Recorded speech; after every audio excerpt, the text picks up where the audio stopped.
Selamat lamai bertemu baru kita iba channel Apai Imi and Family. Saya dengan mak nak pergi kebun, mau cari sayur.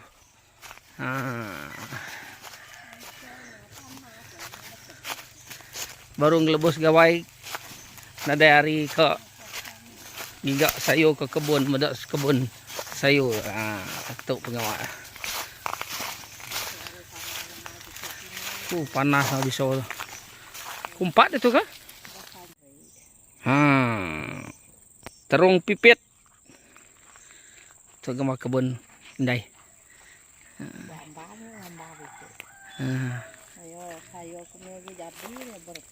Keladi bisai.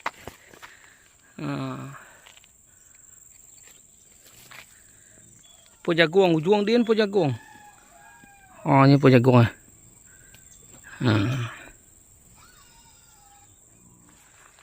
Buah betik pun ada.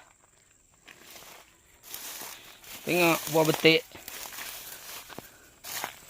Pendek dah buah betik tu, tapi banyak buah ya. Buah betik tu nya. Terung asam Dayak. Baru bisik buah belanggu.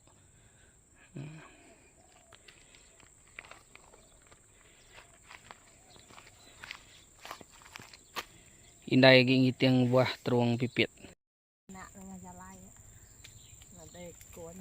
Hingga sayur lemah itu kemudian indah. Indah jahit nak baik na. Oh, pio. Tu meh kayo buang terung buah terung pipit. Tu buah terung pipit. Lagi kita ngambil keladi. Keladi pandanan deh. Sudah. Keladi angit. Ki celuam tu. Ki jauh je baru keladi pandanan deh. Oh, saya batang.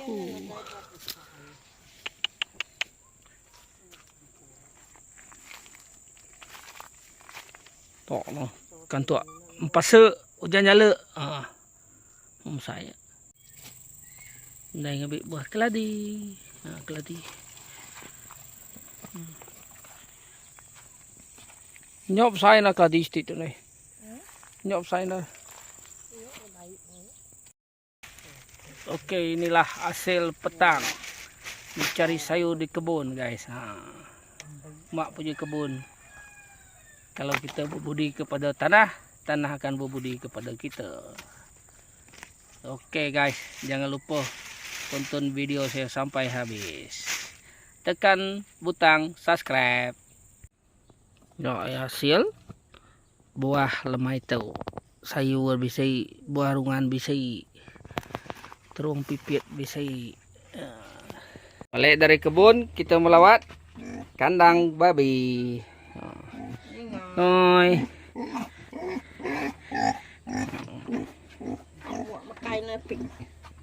Ini satu ekor. Kau boleh makan ni, betul? Ini kau.